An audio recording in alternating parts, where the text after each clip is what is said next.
लगवा ली। हेलो, उन्होंने खुद ने लगवा ली और बाकी अरे ये वैक्सीन बेकार है, ठीक है, ये तो नुकसान पहुंचाएगी, उनको भरोसा ही नहीं अपने ऊपर। समझ में आई बात यहाँ पर?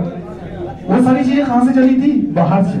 और वो सारे फिर उन सब चीजों का पता चला बाहर से चीजें शुरू हुई कि हम इंडियंस ने वैक्सीन, और हमने इतनी वैक्सीन बनाई कि दूसरे कंट्रीज को भी सप्लाई की। समझ में आई बात यहाँ पर? ये सब किसकी वजह से हो पाया? बायोटेक।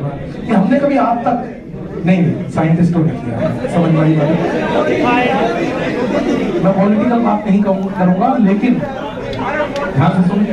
नहीं, I am not a political. मैं आपको सीधा बोलूंगा कि साइलेंट मेरी बात सुन, या तो अपन आगे बढ़ना शुरू करें, ठीक है? हमने कभी वैक्सीन नहीं बनाई थी, अब हम वैक्सीन बनाना सीख गए, वैक्सीन डिजाइन करना सीख गए। फिर हमने हमारी इंडिया की वैक्सीन बनाई है जो भारत बायोटेक है, और सुनो किसने बनाया? ICMR, Indian council of medical research के साइंटिस्ट, ICMR, जिसके थ्रू आप आगे बढ़ने वाले हो।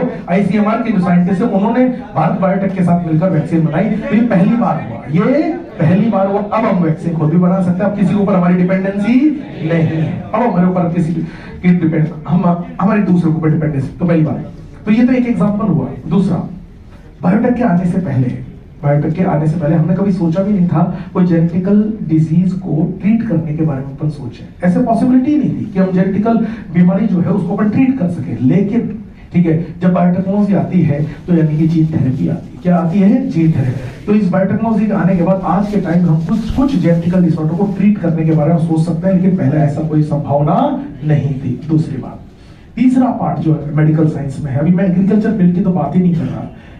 पहले के टाइम में कैंसर और ये जो एड्स जैसी बीमारियां जो हैं, इनको अर्ली स्टेज पे डायग्नोस करना बहुत मुश्किल था, ठीक है? कई जेनेटिकल डिसऑर्डर जो है, जो डेवलपिंग फीटस है उसमें कोई जेनेटिकल डिसऑर्डर है या नहीं है। फिर आज के टाइम में बायोटेक्नोलॉजी, और बायोटेक्नोलॉजी के थ्रू एक आया PCR। क्या आया है?